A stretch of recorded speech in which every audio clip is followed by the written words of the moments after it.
Di sebuah ruang tamu mewah, furnitur serba mengkilap menghiasi sudut ruang itu. Meja, lemari, kursi, semuanya tampak mahal dan berkelas. Tak kecuali lemari kecil tempat berdereknya minuman-minuman beralkohol kelas atas. Siang hari musim kemarau, Nicholas tengah menuangkan anggur ke dalam sloki. Sementara tak jauh dari sana, Nita duduk termenung tak bergairah.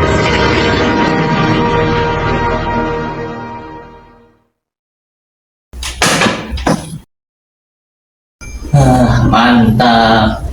Ini baru namanya anggur. Beda sekali dengan produk-produk lokal. Buatan luar negeri memang bagus. Dari mana kau mendapatkan anggur bagus ini? Sudahlah, Nicholas. Jangan terlalu banyak minum. Itu tidak baik untuk kesehatanmu. Sudahlah, Nicholas. Jangan terlalu banyak minum. Jangan terlalu banyak minum.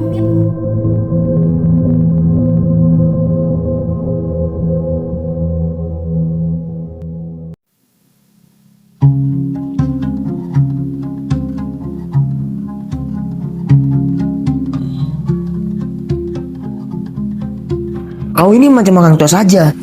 Lalu buat apa kau bawa-bawa anggur itu kalau bukan untuk dinikmati? Sekedar pajangan saja, begitu. Kalau iya, mau apa? Nita, ada saja celotehmu. Anggur manis itu rasanya sayang kalau hanya dibiarkan sebagai pajangan. Bagiku, anggur ibarat sebuah keindahan. Tidak cukup hanya dipandang dari jauh, tetapi perlu dihargai dengan cara yang tepat. Pertama, singkat perlindungannya agar tampak warna aslinya. Kedua, biarkan aromanya mereka alami. Ketiga, nikmati dengan perlahan dan penuh kelembutan, hingga akhirnya manisnya akan meninggalkan kesan yang tak terlupakan. Nicholas, harus berapa kali aku katakan? Jangan terlalu banyak minum. Kau selalu saja ngomong ngawur kalau sudah mabuk. Loh, aku tidak mabuk sayang. Kalau kau tidak percaya, bisa tanyakan pada kiai atau ulama tentang apa yang aku katakan tadi. Kau makin ngawur saja. Oh ya, kau belum jawab pertanyaanku tadi. Pertanyaan yang mana? Dari mana kau dapatkan anggur itu? Aku beli sendiri. Setauku, merek seperti ini tidak dijual bebas di pasaran, apalagi di negara ini. Kau bohong, Nita. Kau tidak percaya padaku? Kalau bukan beli, dari mana lagi aku dapatkan anggur itu? Atau jangan-jangan kau masih ada hubungan si botak tai ayam itu? Siapa? Martin maksudmu? Hah? Siapa lagi? Aku najis buat sebut namanya. Cukup si botak saja. Itu pun terlalu bagus. Itu namanya cemburu buta. Apalah istilahnya, aku dengar si botak itu masih saja datang ke diskotik tempatmu bekerja. Pasti bukan sekedar untuk minum. Dia itu datang hanya satu tujuan di otaknya. Bertemu denganmu, lalu mengajakmu kencan di Hotel Bintang 5. Ya kan? Kau ini ngomong apa sih, Nicholas? Aku ini bukan perempuan murahan. Mau saja diajak sama laki-laki lain. Dengar Nita, aku tahu siapa dirimu. Pekerjaanmu itu tidak menutup kemungkinan kau... Sudahlah, Nicholas. Kau tidak perlu urus perkara anggur itu. Dari mana aku mendapatkannya. Sama sekali tak penting. Kau tinggal minum saja, lalu mabuk. Beres kan? Enak saja kau bilang beres. Memangnya aku ini laki-laki macam apa? Membiarkan istrinya ditiduri laki-laki lain, kemudian pulang membawa sebotol anggur dari luar negeri. Aku tidak akan terima begitu saja. Apa kau bilang? Istri? Ya, istriku. Siapa? Siapa lagi kalau bukan kau, Nita Valentina. Kau ini mabuk atau gila, Nicholas? Sejak kapan kita kawin? Setiap hari, Apa maksudmu?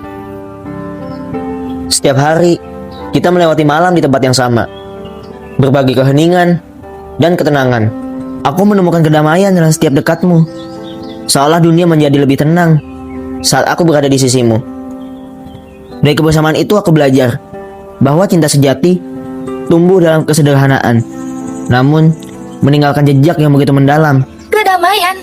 Kau menyebut ini cinta sejati, Nicholas? Kau gila. Yang namanya istri itu harus melalui ikatan yang sah. Pernikahan misalnya. Alah, itu semua sudah kuno, Nita. Kenapa harus dibatasi aturan manusia?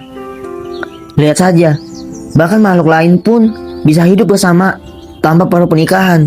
Jangan samakan aku dengan makhluk lain, Nicholas. Aku manusia, aku punya perasaan. Aku tahu, tapi mungkin aku memang terlalu bodoh untuk memahami perasaanmu. Sebenarnya apa aku ini bagimu, Nicholas? Kau lelaki kejam, tak pernah benar-benar menghargai cinta dan perasaan seorang wanita. Maafkan kata-kataku tadi. Aku tidak bermaksud. Ih, jangan dekati aku lagi. Nita, Sebenarnya aku sudah muak dengan kehidupan seperti ini. Aku ingin hidup normal, seperti orang lain, menjalankan rumah tangga yang sah, merasakan sucinya sebuah pernikahan. Tidak seperti sekarang, membiarkan laki-laki macam kau untuk tinggal serumah denganku, tanpa ada status suami istri. Tapi, aku tidak bisa berbuat apa-apa, karena aku mencintai kau, Nicholas. dengar sayang. Kalau kau sudah siap, aku akan melamarmu besok lusa. Dan kita akan hidup seperti apa yang kau katakan tadi. Bagaimana? Tidak, Nicholas. Kenapa? Aku tidak mau menjadi orang ketiga dalam kehidupan rumah tanggamu. Jadi kau menolak menjadi istriku karena aku sudah berkeluarga.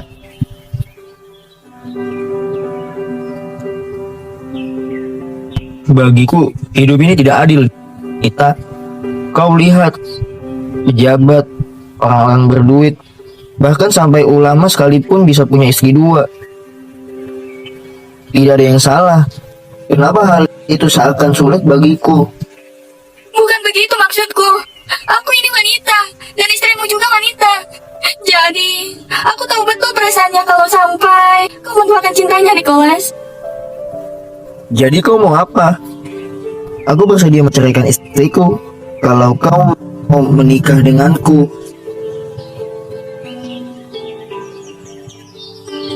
Kau tidak tahu kenapa aku selalu diam di sini denganmu. Rumah tanggaku sudah hancur berantakan. Semuanya terasa seperti dalam neraka saja. Setelah aku terkena PHK beberapa bulan lalu, semuanya berubah total.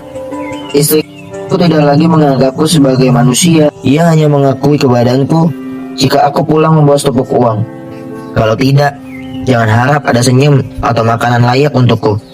Yang aku dapatkan hanya wajah asam dan bentakan-bentakan sialan.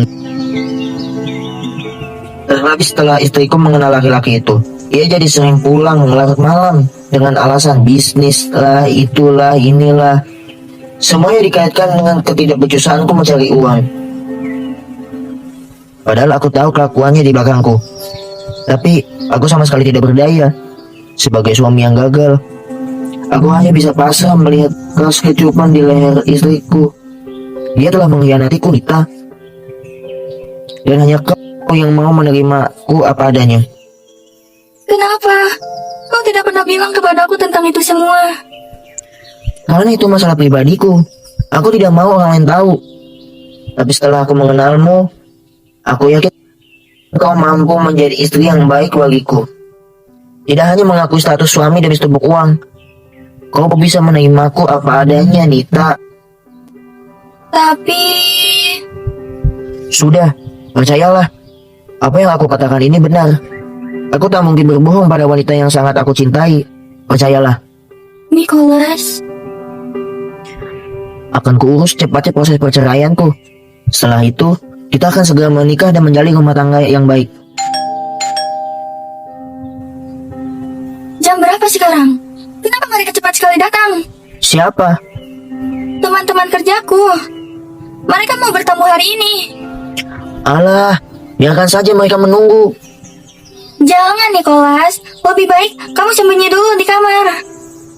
Ayolah, kenapa mesti sembunyi segala? Memangnya aku ini anak kecil pakai petak umpet segala? Ayolah, cepat sedikit, Nicholas. Aku mohon dengan sangat. Aku tidak mau mereka tahu kalau kau ada di sini. Nicholas, kau tidak kasihan padaku? Kasihan apa? Baik-baik.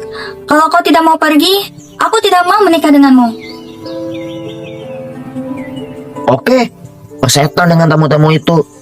Makhluk apapun itu, aku tidak akan mengampuni mereka. Mengganggu kesenangan orang lain Ayo, saja. Baiklah, cepatlah, Nicholas. demi cinta, aku akan sembunyi dulu. Dasar. Bel berbunyi lagi. Nita merapikan rambutnya sebentar, kemudian berjalan menuju pintu. Tapi belum sampai ke sana, kita tiba-tiba berjalan mundur. Di depannya seorang perempuan gemuk menghampirinya dengan wajah yang penuh amarah.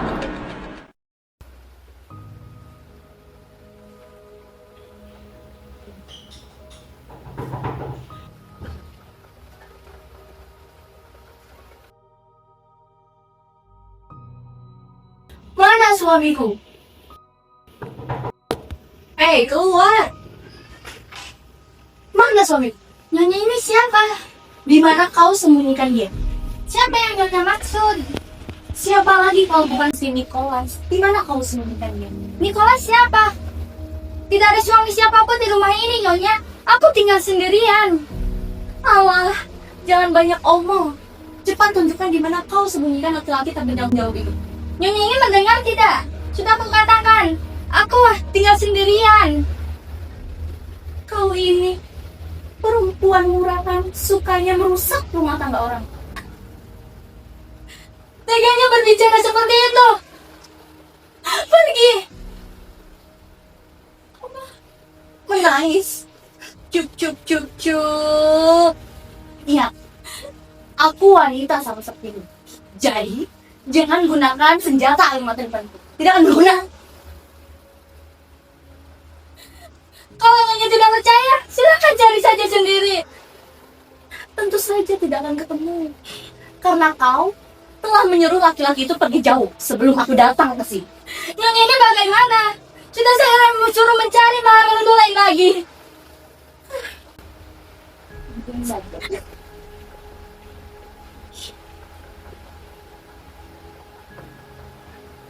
Maafkan kalau kata-kataku tadi menyakiti hatimu. Kalau saja kau tahu apa yang sudah aku rasakan sekarang, pasti kau akan melakukan hal yang sama. Nicholas adalah laki-laki yang baik. Selama kami menikah, tidak pernah terjadi pertengkaran. Semuanya berjalan seperti apa yang kami cita-citakan dulu selama kami menikah. Tapi beberapa bulan terakhir ini, Nicholas jarang sekali pulang ke rumah. Aku bertanya pada rekan kerjanya, katanya dia sudah pulang. Tentu saja, sebagai seorang istri, aku mempunyai firasat buruk tentang suamiku itu. Dan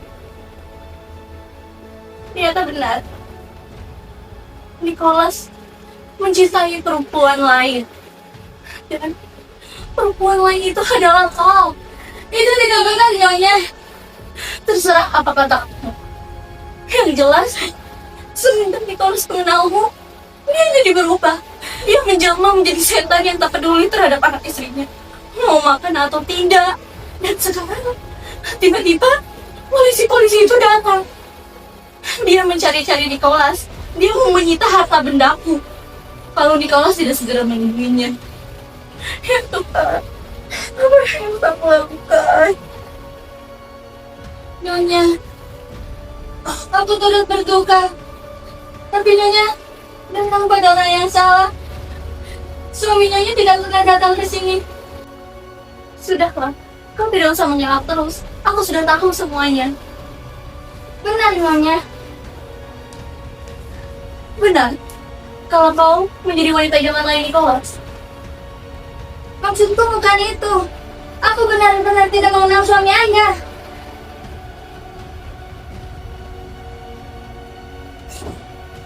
Tunggu, Nyonya. Nyonya mau apa? Mungkin kau akan lebih leluasa kalau melihatku mati. Dengan begitu, kau bebas berhubungan dengan Nicholas. Buat apa lagi aku hidup? Aku sudah hancur.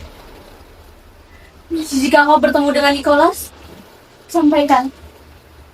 Aku minta maaf karena telah menjadi penghalang dalam hubungan kalian. Selamat. Sorry. Tunggu, Nyonya.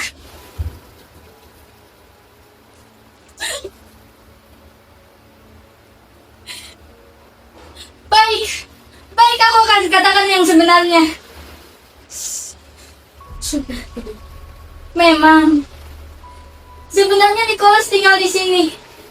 Aku bersalah, Nyonya. Maafkan aku. Sudah aku dulu. Maafkan aku, Nyonya. Aku sangat mencintai Nicholas. Benar kau mencintai Nicholas.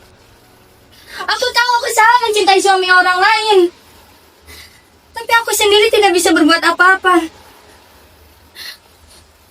Aku sangat mencintai Nicholas. Aku tahu, karena aku juga wanita sama sepertimu. Begini saja, aku tidak akan menghalangi hubungan kalian. Asalkan semua masalah yang sedang aku hadapi sekarang beres. Setuju? Maksudnya, aku tidak punya uang untuk membayar hutang-hutang Nicholas. Aku tidak mau semua harta bendaku disita. Di mana aku tinggal nanti? Bagaimana nasib anak-anakku? Jadi, aku mau meminta perhiasan-perhiasan yang telah Nicholas berikan padamu. Perhiasan? Perhiasan apa? Selama kalian berhubungan, pasti Nicholas telah memberikan barang-barang berharga padamu, kan? Demi Tuhan!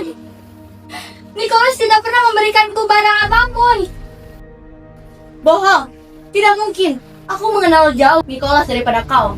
Laki-laki itu pasti telah memberikan barang-barang berharga padamu. Itu tidak benar, Nyonya. Tapi... tunggu sebentar, Nyonya.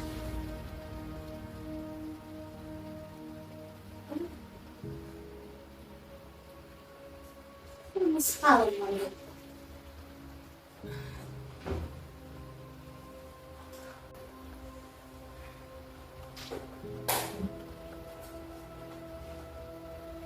Silakan ambil.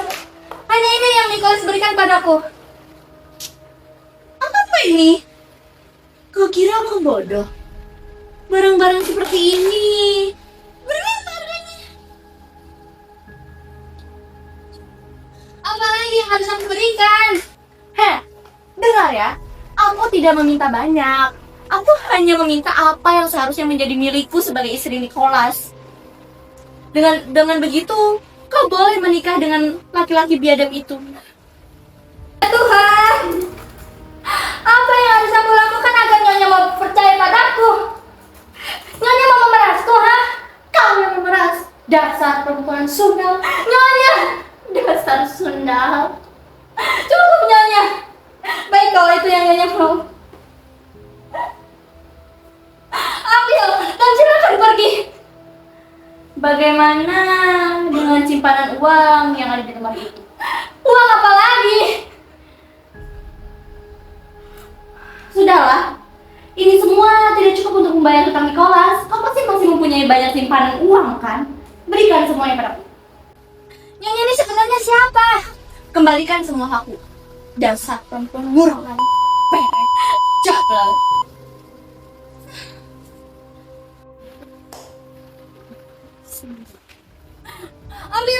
Ambillah semua ini milikku.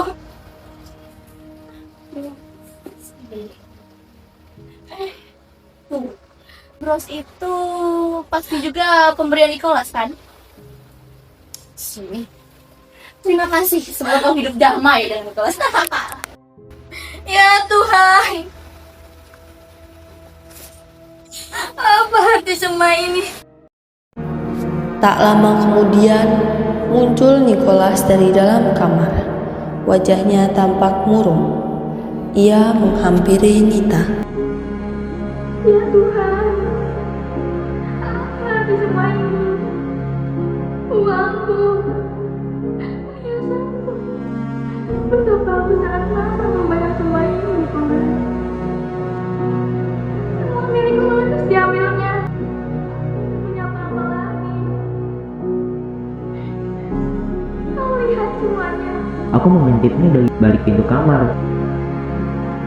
Kenapa kau diam? Jadi kau menikahiku. Tiba-tiba aku sadar kalau selama ini aku sudah berbuat salah. Aku sudah keluar dari jalur hidup yang seharusnya. Tanggung jawabku sebagai suami. Aku tak mengerti, Nicholas. Kau lihat wanita tadi, dia memang istriku. Dan dia datang mencariku hanya untuk menyelamatkan hidup sebuah keluarga. Dia perempuan hebat. Sedangkan aku malah terboya oleh hawa nafsuku sendiri, jatuh dalam cinta semu. Nicholas, jangan kau katakan kalau kau juga akan pergi meninggalkanku. Maafkan aku, Nita. Aku ingin menebus sebuah dosa-dosaku. Aku ingin jadi suami dan ayah yang baik bagi istri dan anak-anakku. Nicholas, kau... Sudahlah, aku tidak mau lama-lama tinggal di dalam neraka ini.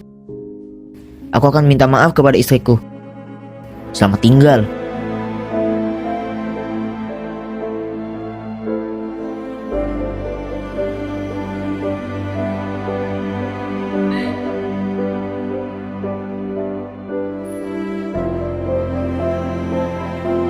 Tega sekali, Mas.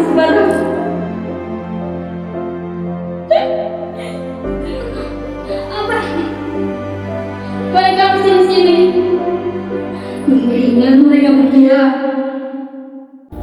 Di luar terdengar suara Nicholas dan istrinya berbicara setengah berbisik.